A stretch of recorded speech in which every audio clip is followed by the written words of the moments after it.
مسکراتے انداز میں کہا گیا۔ مشعلوں کی وجہ سے باہر کی نسبت اندر حرارت موجود تھی۔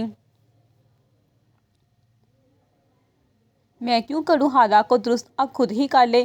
وہ ان کی بات پر تپ اٹھی تھی، مگر وہ بزرگ اس کی بات سن کر مسکرا اٹھے۔ پراسرار گارڈ ان کی باتیں بخوبی سن رہا تھا۔ مجھے آپ کی آواز کیوں سنائی دیتی ہے؟ آخر اس آواز کا کیا راز تھا؟ ان چہروں کا کیا راز تھا؟ روح کیا ہے بچے؟ انہوں نے اس کے سوال کو نظر انداز کیا تھا۔ جو میرے اندر ہے۔ اب کی بار وہ تحمل مزاجی سے بولے۔ تمہارا اندر بے چین ہے بچے۔ اسے اس وقت تک سکون نہیں آئے گا جب تک تم اس کام کو مکمل نہ کر لو جس کے لیے تمہیں چنا گیا ہے۔ ان کی بات پر اس لڑکی نے ناسمجھی سے انہیں دیکھا۔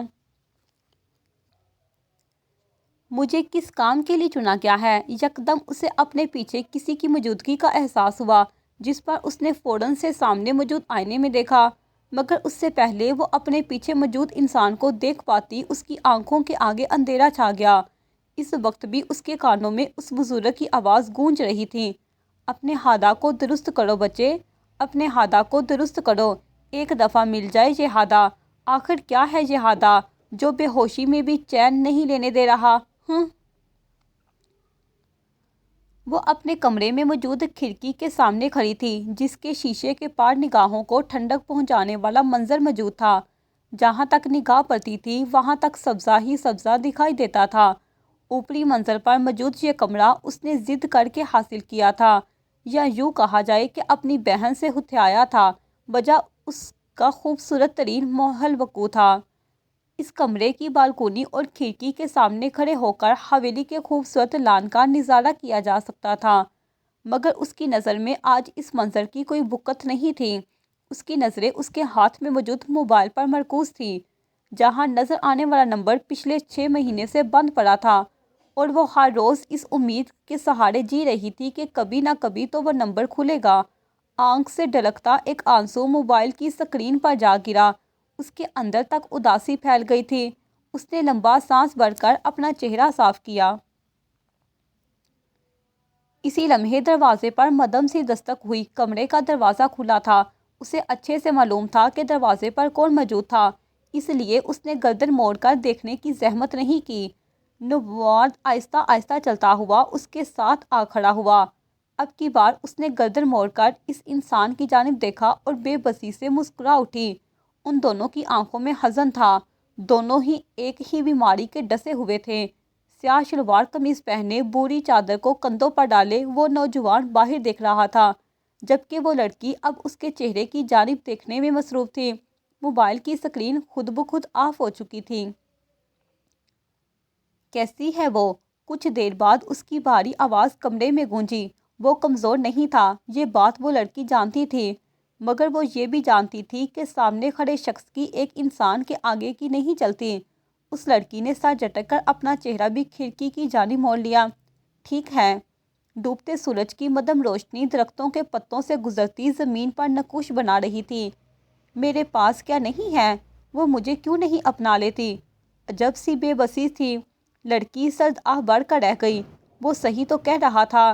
اس کروڑوں کی جائیداد کا وہ اکلوتا وارث تھا، مگر قسمت کہاں نوابوں کے لاڈ اٹھایا کرتی ہے۔ بتاؤ میرے پاس کیا نہیں ہے؟ اس کے سر پر ایک جنون طاری تھا۔ اس کی بات پر لڑکی کے کانوں میں کچھ جملے گونجے۔ اس کے پاس نگاہوں کو جھکا لینے کا ہنر نہیں ہے۔ میں بتاؤں تمہارے پاس کیا نہیں ہے؟ اس کے مبہم سے انداز پر اس کے ساتھ موجود انسان نے رخ موڑ کر سوالیہ نظروں سے اسے دیکھا، جبکہ اس کی نظریں دور فضا میں کسی غیر مرئی مقام کو تک رہی تھیں۔ بتاؤ، وہ جاننے کو بےتاب تھا۔ تمہارے پاس نگاہوں کو جھکانے کا ہنر نہیں ہے۔ وہ انسان بے بسی سے بالوں پر ہاتھ پھیر کر رہ گیا۔ یہ قابو میں ہی نہیں رہتی، میں کیا کروں؟ وہ مجھے بے بس کر دیتی ہے۔ وہ مسکرا اٹھی۔ اب اس کا چہرہ اس انسان کی جانب تھا۔ پھر جاؤ، پہلے انہیں قابو کرو۔ اس کی بات پر نوجوان نے اپنا سر جھٹک دیا۔ یکدم اس کی نظر اس لڑکی کے ہاتھ میں موجود موبائل پر پڑی۔ تمہارا اس سے رابطہ ہوا؟ اس کے ذکر پر لڑکی کا سر خود بخود جھک گیا۔ یوں ہی تمہارے ذکر پر جھک گیا ہمارا سر، کہ کہیں زمانہ ہماری آنکھوں کی تحریر نہ پڑھ لے۔ نہیں، لہجے میں شگفتگی نمایاں تھی۔ وہ آخر کیا کرے کہ وہ انسان اس کے پاس لوٹ آئے۔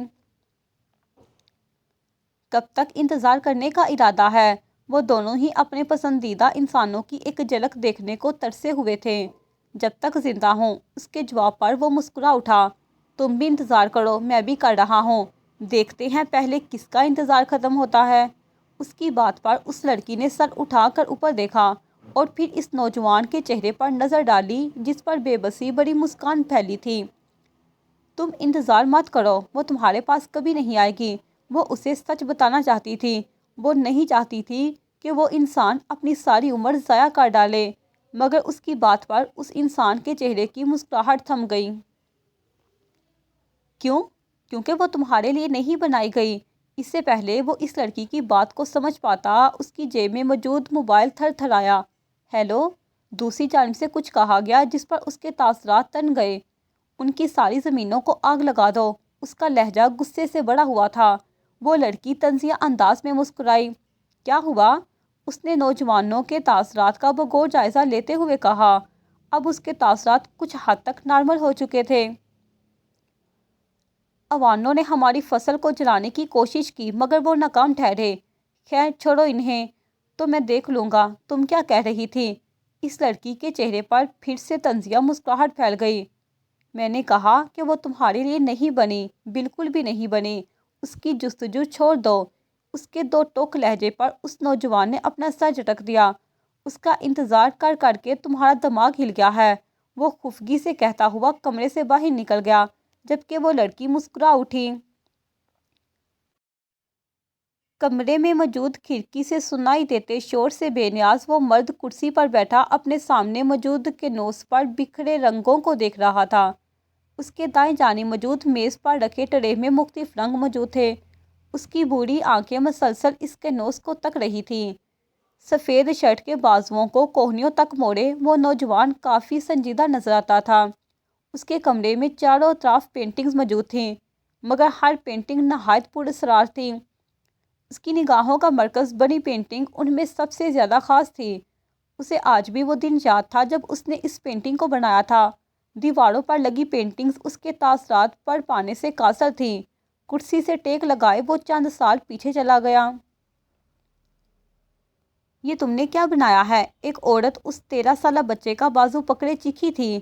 اس بچے کے تاثرات عجیب سے تھے۔ اس نے ایک طرف بنی سیاہ سفید پینٹنگ پر نگاہ ڈالی اور پھر اپنی ماں کو دیکھا جو سخت تاثرات سے اسے ہی تک رہی تھی۔ اتنی پیاری تو ہے، مدھم لہجے میں کہنے پر اس کی ماں نے جھرجھری لی اور اس پیاری پینٹنگ کی جانب دیکھا۔ وہ پینٹنگ دیکھنے والوں کو پہلی نظر میں ہی مبہوت کرتی تھی، پھر ڈراتی تھی اور پھر کہتی تھی مجھ میں کھو جاؤ۔ اس پینٹنگ کے عین وسط میں گرے رنگ سے بنایا گیا ایک بچہ گھٹنوں کے بل زمین پر بیٹھا آسمان کی جانب دیکھ رہا تھا، جہاں سفیدی ہی سفیدی چھائی تھی، جبکہ زمین کو سیاہ رنگ میں ڈالا گیا تھا۔ صرف اتنا ہی نہیں، اس بچے کے ارد گرد جھاڑیاں بنی تھیں، جن میں سے جھانکتی بہت سی آنکھوں کی نظریں اس بچے کے وجود پر جمی تھیں۔ اس کی ماں نے پھر سے جھرجھری لی اور اپنے بچے پر نگاہ ڈالی۔ میں اسے جلا رہی ہوں۔ وہ پینٹنگ کی جانب بڑھی، مگر اس سے پہلے وہ اسے ہاتھ لگاتی، وہ بچہ اس کے سامنے کھڑا ہو چکا تھا۔ اس کے چہرے پر بے خوفی چھائی تھی۔ آگے سے ہٹو، اس نے بچے کو پیچھے کرنا چاہا مگر وہ اپنی جگہ سے نہیں ہلا۔ پلیز ماں، اسے مت چلائیں، میں اسے کہیں چھپا دیتا ہوں، پلیز اسے مت جلائیں۔ اس کے لہجے میں اس قدر التجا تھی کہ اس کی ماں کا بڑھتا ہاتھ تھم گیا۔ انہوں نے ایک نظر اپنے بیٹے پر ڈالی، جس کے سیاہ بال اس کی پیشانی پر پھیلے تھے۔ بوڑھی آنکھوں میں ایک چمک تھی۔ اس کا قد تیزی سے بڑھ رہا تھا، جس کی وجہ سے وہ اپنے ہم عمر بچوں سے بڑا لگتا تھا۔ پلیز، وہ اسے پینٹنگ بہت عزیز تھی، جس کی وجہ سے وہ اسے کھونا نہیں چاہتا تھا۔ اس کی ماں لمبا سانس بھر کر رہ گئی۔ اس نے آگے بڑھ کر بچے کی پیشانی پر بکھرے بالوں کو سمیٹا اور تھوڑا سا جھکی۔ اس پینٹنگ کو دیکھ کر خوف کے ساتھ ساتھ حیرانی محسوس ہو رہی تھی کہ اس کے 13 سالہ بیٹے نے وہ پینٹنگ کیسے بنائی۔ وہ اس کے پیچھے چھپلے مطلب کو اچھے سے سمجھ رہی تھی۔ یہ تم نے کیسے بنائی؟ اس سوال پر اس بچے کی آنکھیں چمکی۔ وہ ہلکا سا مسکرایا اور اپنے ہاتھوں کو آگے کیا۔ ان ہاتھوں سے اسے اپنی ماں کے غصے کو ٹھنڈا کرنا تھا، اور وہی ہوا۔ اس کے ماں کے چہرے پر ہلکی سی مسکراہٹ پھیل گئی۔ چلو اس کو الماری میں رکھ دو، اب یہ مجھے باہر نظر نہ آئے، اور آئندہ ایسا ویسا کچھ نہیں بنانا، ورنہ تمہارے کلرز اور کینوس کی خیر نہیں۔ وہ اسے تنبیہ کرتی ہوئی باہر نکل گئی، جبکہ بچہ اس پینٹنگ کو تکتا رہ گیا۔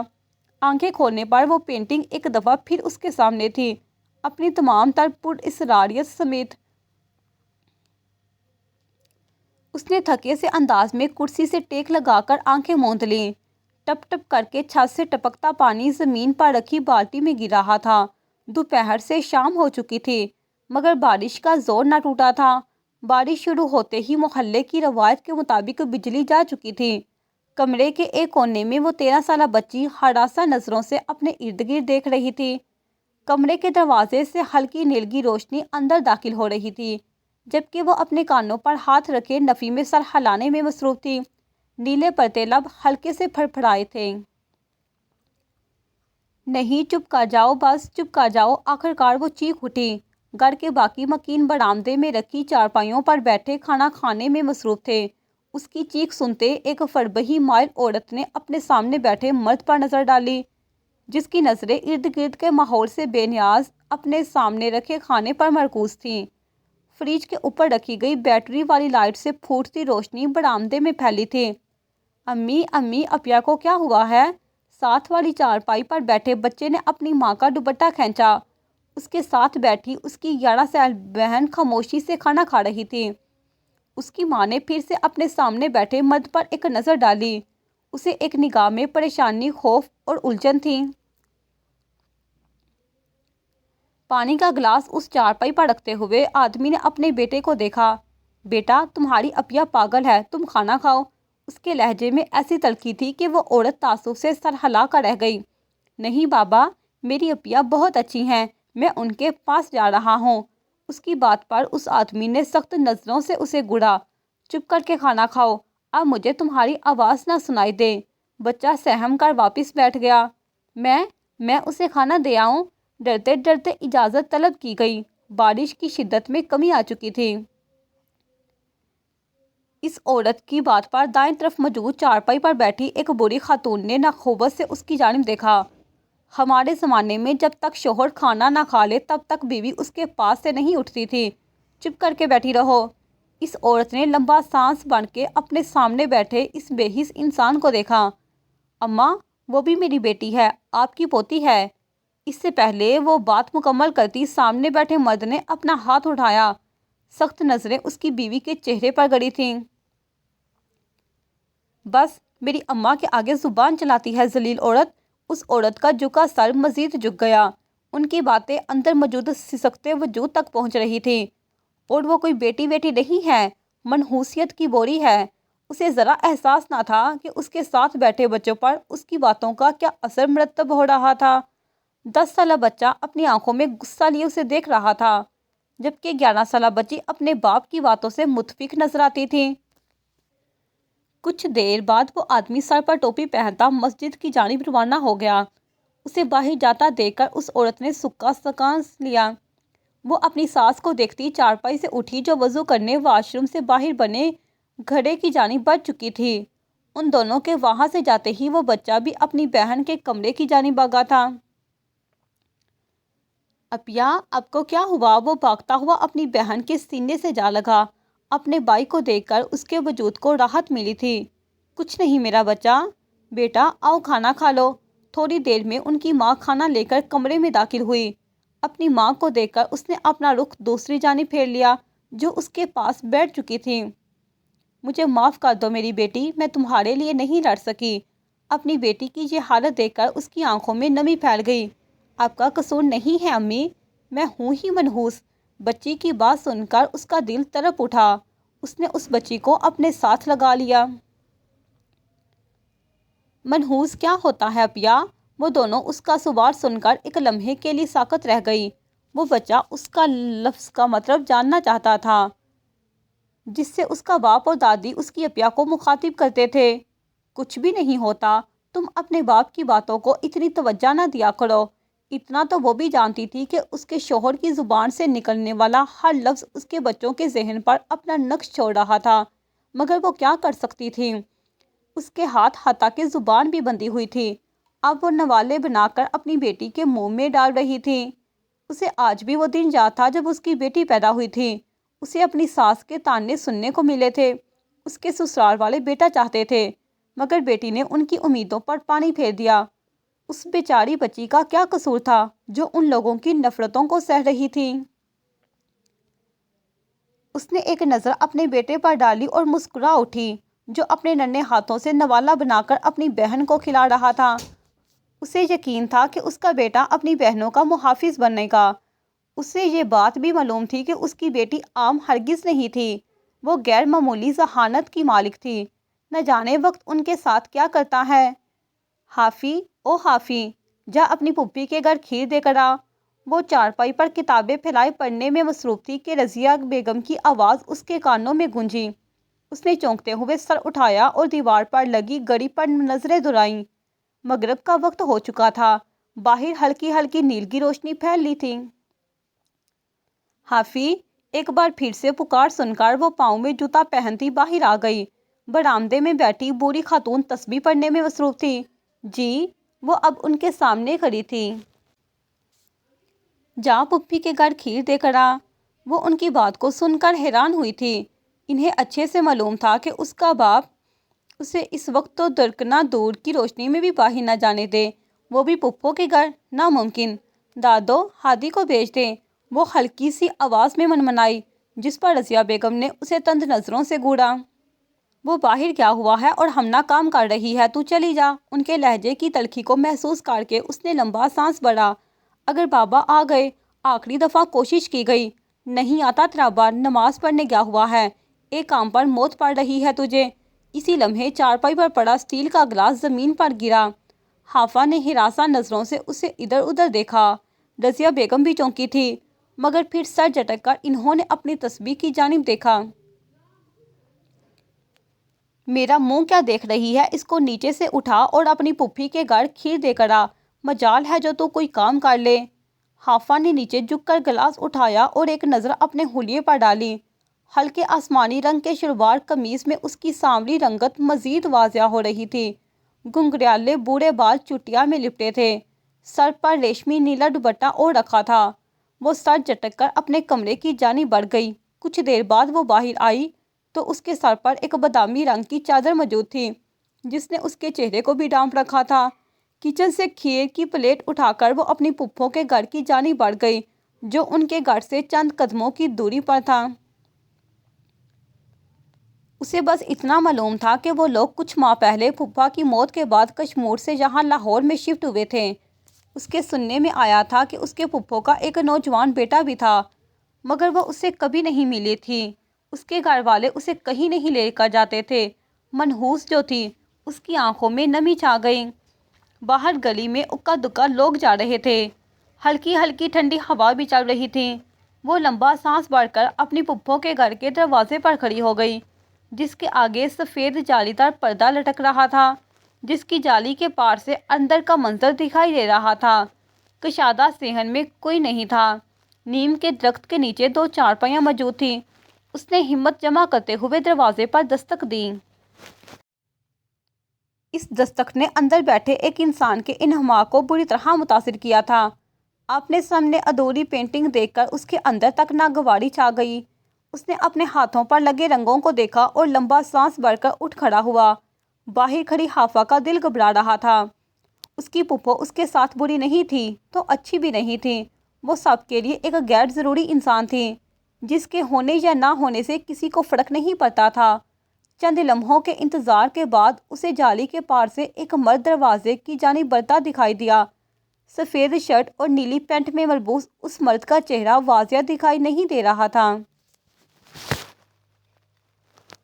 دوسری جانب اس نوجوان نے جالی دار پردے کے پار کھڑی اس لڑکی کو دیکھا، جو چادر سے نقاب کیے کھڑی تھی، جس سے اس کی آنکھیں جھلک رہی تھی۔ یکدم اسے حیرت ہوئی۔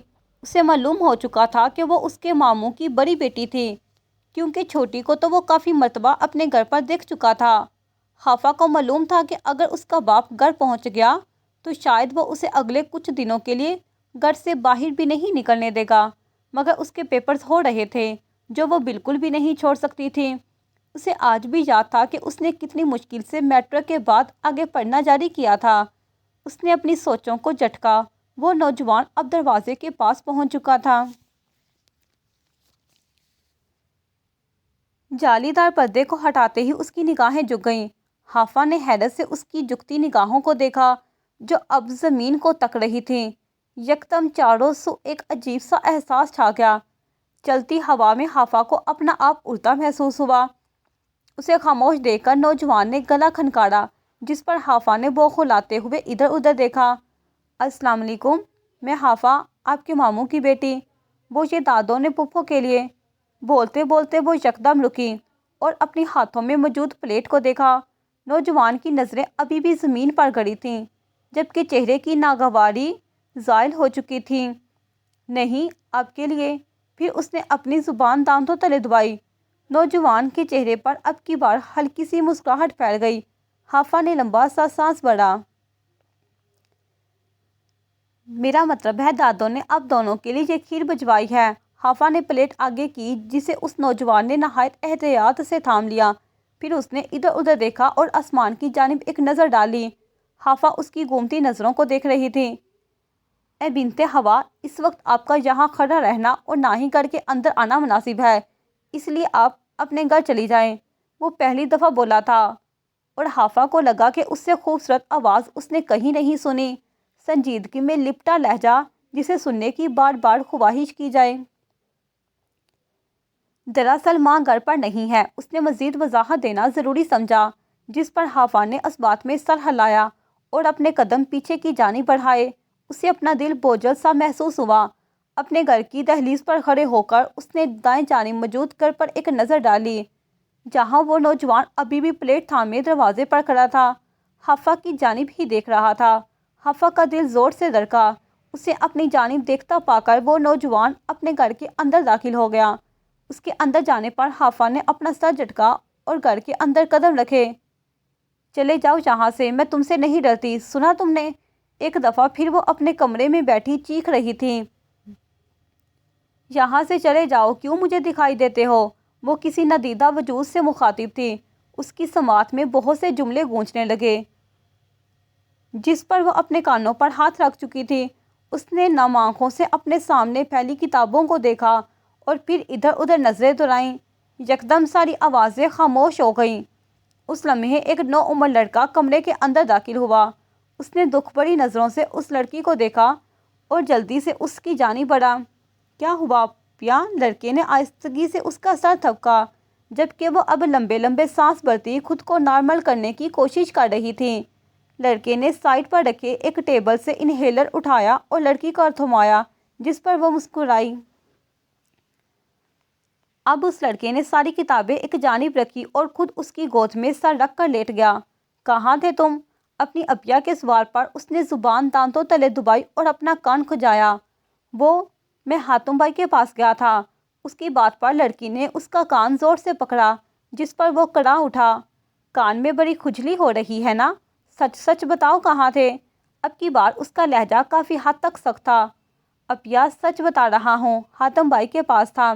لڑکی کی گرفت اس کے کان پر مزید سخت ہو گئی۔ جھوٹ، وہاں تو میں گئی تھی، تم تو وہاں نہیں تھے۔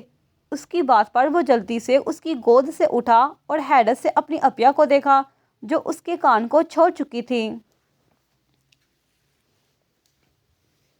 آپ وہاں گئی تھی؟ اس کے طویل بڑے لہجے پر لڑکی نے اس بات میں سر ہلایا۔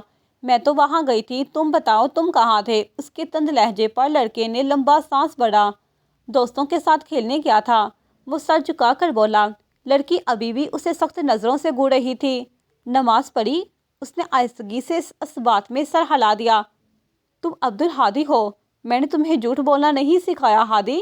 اس کے تھکے سے لہجے پر ہادی نے فوراً سے اپنے کان پکڑ لیے۔ سوری، اب آئندہ جھوٹ نہیں بولوں گا۔ ہادی کے شرمندہ لہجے پر اس نے اس بات میں سر ہلایا۔ آپ کے کتنے پیپرز رہتے ہیں؟ وہ دوبارہ سے اس کی گود میں لیٹ چکا تھا۔ وہ لڑکی اب اس کے والوں میں ہاتھ پھیر رہی تھی۔ کل آخری ہے، مگر مجھے ڈر لگ رہا ہے۔ اس کی بات پر لڑکے نے اس کے ہاتھ تھام لیے۔ اپیا، کیوں ڈر رہی ہیں؟ آپ کا بھائی ہے نا؟ وہ مسکرا اٹھی۔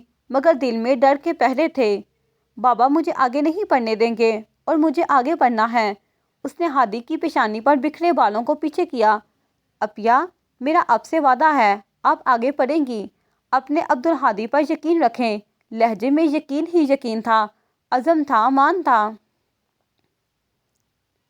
شکریہ ہادی، اس بڑی دنیا میں ایک وہی تو اس کا خیر خواہ تھا، اس کا سہارا تھا، محافظ تھا، اس کا بھائی تھا۔ اپیا، یہ میرا فرض ہے، آپ شکریہ کا تکلف مت کریں اور کل کے پیپر کی تیاری شروع کریں۔ مجھے اس دفعہ بھی آپ کی پہلی پوزیشن چاہیے۔ وہ اس کی گود سے اٹھتا کھڑا ہو گیا۔ انشاءاللہ میں تمہاری امیدوں پر پورا اتروں گی۔ اس کی بات پر ہادی نے اس کے سر پر ہاتھ رکھا اور آیت الکرسی پڑھ کر ارد گرد پھونک ماری۔ لڑکی کا دل یکدم سے پرسکون ہو گیا۔ شب بخیر۔ ہادی کے باہر جانے پر اس نے لمبا سانس بھر کر اپنی کتابوں کو دیکھا۔ پلاکا کی گلیوں میں چلتے پینٹ کی جیبوں میں ہاتھ ڈالے وہ سب سے خفا سا لگتا تھا۔ سورج ڈوبنے کو تھا اور بہت سی اداسیاں اس کے اندر سر اٹھانے کو تھیں۔ نیلی جینس کی پینٹ اور کالی رف سی شرٹ پہنے وہ پلاکا قدیم گلیوں سے گزرتا اپنے اندر اٹھتی آوازوں کو دبانے کی کوشش کر رہا تھا۔ وہ اپنے ارد گرد روشنیوں میں ڈوبے ریسٹورانٹ اور کیفے کی رونقوں سے بے نیاز سر جھکائے چلتا جا رہا تھا۔ جیسے ہی وہ اپنی ایک یونانی گلی میں داخل ہوا تو اس کا موبائل تھر تھرایا۔ اسکرین پر جگمگاتے نمبر کو دیکھ کر ایک اداس سی مسکراہٹ اس کے چہرے کو چھو گئی۔ السلام علیکم، کیسے ہو حذیفہ؟ اس نے سر اٹھا کر اپنے ارد گرد موجود روشنیوں کو دیکھا مگر خود کو اندھیروں میں گڑا پایا۔ وعلیکم السلام، میں ٹھیک ہوں، تم سناؤ کیسے ہو؟ حذیفہ کے سوال پر اس نے لمبا سانس بھرا۔ وہ اسے کیا جواب دیتا؟ ٹھیک ہوں، مدھم آواز میں کہا۔ حذیفہ اپنے کمرے میں بیٹھ کے ٹیک لگائے بیٹھا تھا۔ یار تم کیوں چلے گئے؟ مقدر میں یہی تھا۔ اس کی بات پر حذیفہ نے اپنا سر جھٹکا۔ تم سے بحث فضول ہے۔ خیر اتنے دن ہو گئے، میں نے تم سے کچھ سنا نہیں، کچھ سنا دو یار۔ اس کا کہکا فضا میں بلند ہوا۔ میں اس وقت ریسٹورانٹ میں نہیں ہوں، اس نے ٹالنے کی کوشش کی۔ کچھ نہیں ہوتا، کسی کو کیا پتا تم کیا کہہ رہے ہو، سنا دو نا پلیز۔ حذیفہ کے منتوں پر اتر آنے پر اس نے لمبا سا سانس بھرا اور آسمان کی جانب دیکھا، پھر آہستگی سے اپنا گلا کھنکاڑا۔ تم میرے ہو، اس پل میرے ہو، کل شاید یہ عالم نہ رہے۔ اس کی دل سوز آواز ایک گلی میں گونج اٹھی۔ کچھ راہ گیروں نے اس کی جانب حیرت سے دیکھا مگر وہ ارد گرد سے بے نیاز ماضی کی سوچوں میں گم ہو چکا تھا۔ تمہیں مجھ سے محبت کیوں ہے؟ نوجوان نے تھوڑی کے نیچے ہاتھ رکھ کے اپنے سامنے بیٹھی لڑکی سے استفسار کیا۔ اس کے لہجے میں تجسس تھا۔ اس کے سوال پر وہ لڑکی مسکرا اٹھی۔ پتہ نہیں، شاید محبت کرنے کی کوئی وجہ نہیں ہوتی، یہ تو بس ہو جاتی ہے۔ لڑکی کی بات پر نوجوان نے کہکا لگایا۔ کچھ ایسا ہو تو تم نہ رہو، کچھ ایسا ہو ہم نہ رہیں۔ آپ مجھے چھوڑ تو نہیں دیں گے؟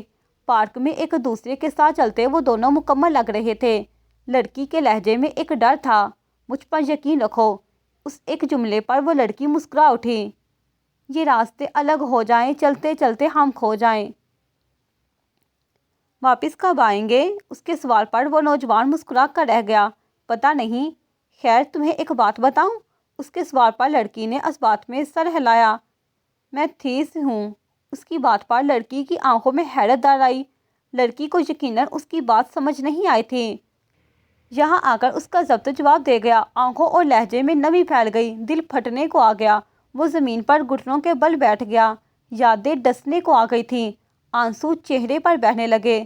دوسری جانب حذیفہ اس کی حالت سے باخبر تھا۔ وہ چاہتا تھا کہ اس کے اندر بڑی اداسی باہر نکلے۔ ایسے دوست بھی خدا کی نعمت ہوا کرتے ہیں۔ واپس آ جاؤ۔ حذیفہ کی بات پر اس نے اپنا چہرہ صاف کیا اور کھڑا ہو گیا۔ نہیں آ سکتا۔ اس کے لہجے میں کیا کچھ نہیں تھا، درد، بے بسی، کسک۔ کیوں نہیں آ سکتے؟ کیوں اپنے ساتھ ساتھ اس کو بھی اذیت میں ڈالا ہوا ہے؟ وہ تمہارا انتظار کر رہی ہے، واپس آ جاؤ۔ وہ نم آنکھوں کے ساتھ مسکرا دیا۔ وہ اب اپنی منزل پر پہنچ چکا تھا۔ میں اسے بتا کر آیا ہوں کہ میں تھیسس ہوں۔ اس کے سامنے تھیسس کا مجمع اپنے تمام تر قدامت لیے کھڑا تھا جسے وہ اپنی نم سنہری آنکھوں سے تک رہا تھا۔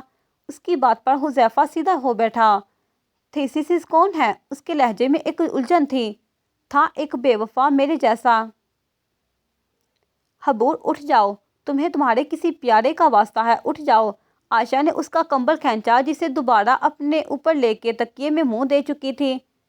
میرا کوئی پیارا میری نیند میں دخل اندازی نہیں کر سکتا، ایک تم ہی سری ہوئی ہو، وہ نیند سے بوجھل آواز میں بڑبڑائی، جس پر عائشہ اپنا سر تھام چکی تھی۔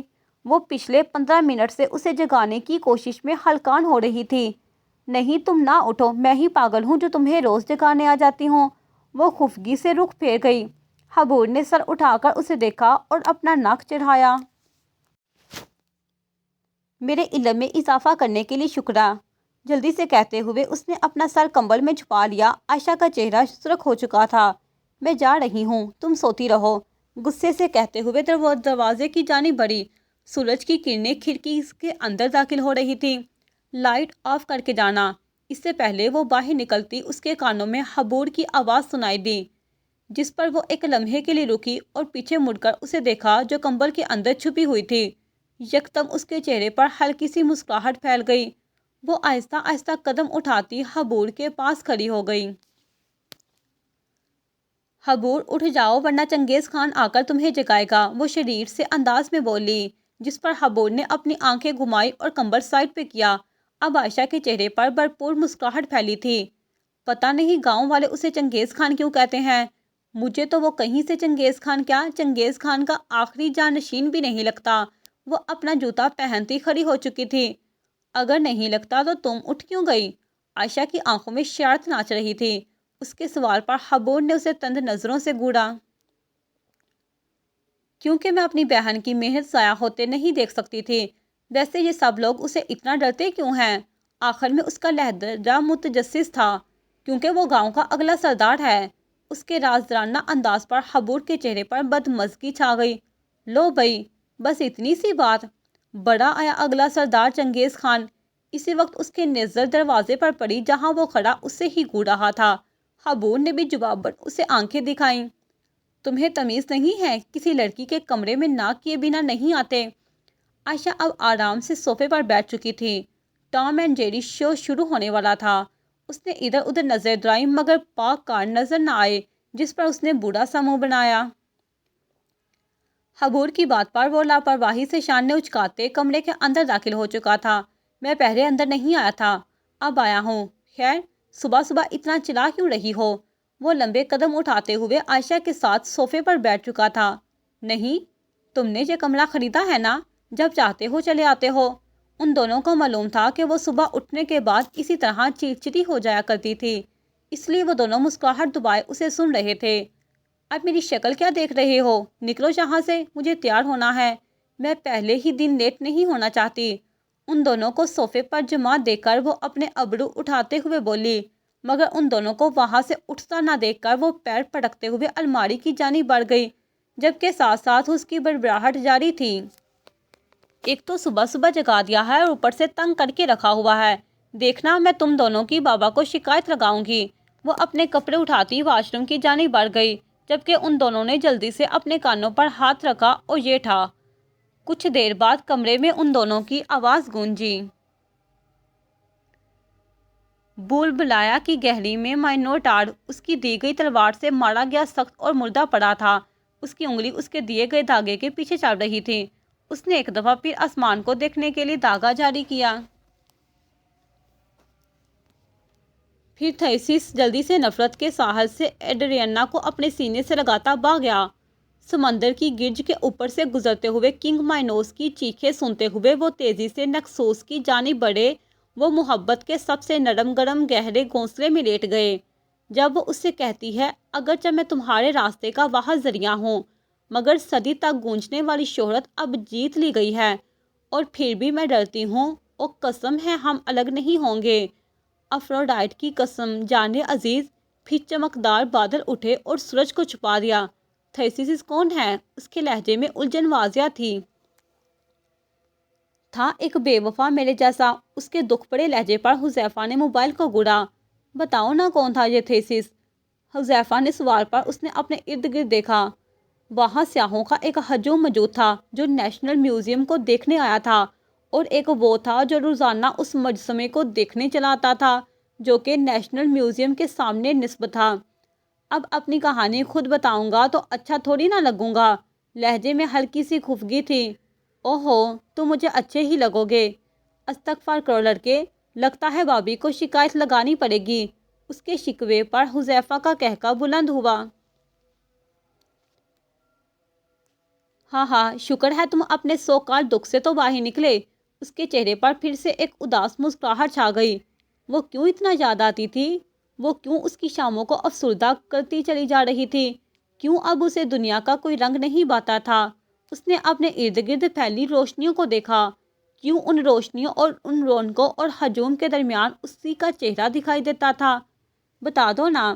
حذیفہ کی آواز نے اس کی سوچوں پر پہرا لگایا تو وہ سر جھٹک کر رہ گیا۔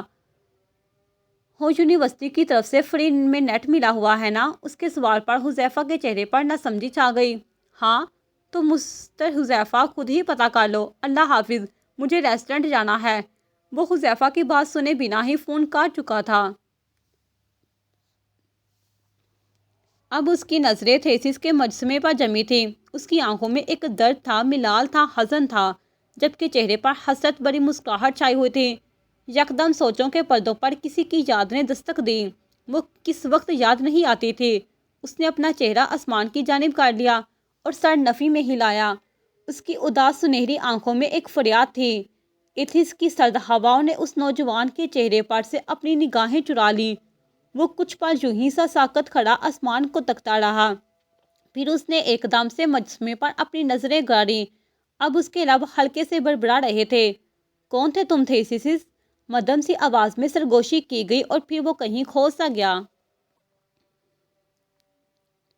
یونانی اساطیروں کے مطابق قدیم دور میں کریٹ پر بادشاہ مائنوس کا راج تھا، جس نے ایک دیو مائنور ٹار کو قید کرنے کے لیے ڈیسیلس ایک ماہر یونانی فنکار سے بھول بھلیا بنوایا۔ وہ ہر 9 سال میں ایک دفعہ ایتھنز کے 7 نوجوانوں کو سزا کے طور پر اس بھول بھلیا میں ڈال دیتا تھا، جہاں وہ مائنوٹار کا شکار بن جاتے تھے۔ مگر اس دفعہ کچھ الگ ہوا تھا، کچھ ایسا جسے صدیوں تک یاد رکھا جانا تھا۔ اس دفعہ ان 7 نوجوانوں میں سے ایک تھیسس تھا، وہ جسے قسمت نے کچھ خاص کرنے کے لیے چنا تھا۔ مگر قسمت نے پلٹا کھایا اور مائنوس کی اپنی بیٹی ایڈریانا تھیسس کو چاہنے لگی۔ اس نے تھیسس کو ایک تلوار اور جادو داغا دیا جس کے ذریعے سے وہ مائنور کو مارنے اور اس بھول بھلیا سے باہر نکلنے میں کامیاب ہو پایا۔ پھر وہ دونوں کریٹ سے بھاگ کر نکسوس کے جزیرے میں چلے گئے، جہاں تھیسس نے ایڈریانا کو چھوڑ دیا۔ وہ اسے ہی چھوڑ کر ایتھنز لوٹ گیا، جو اس کی کامیابی کا سبب بنی تھی۔ جاری ہے۔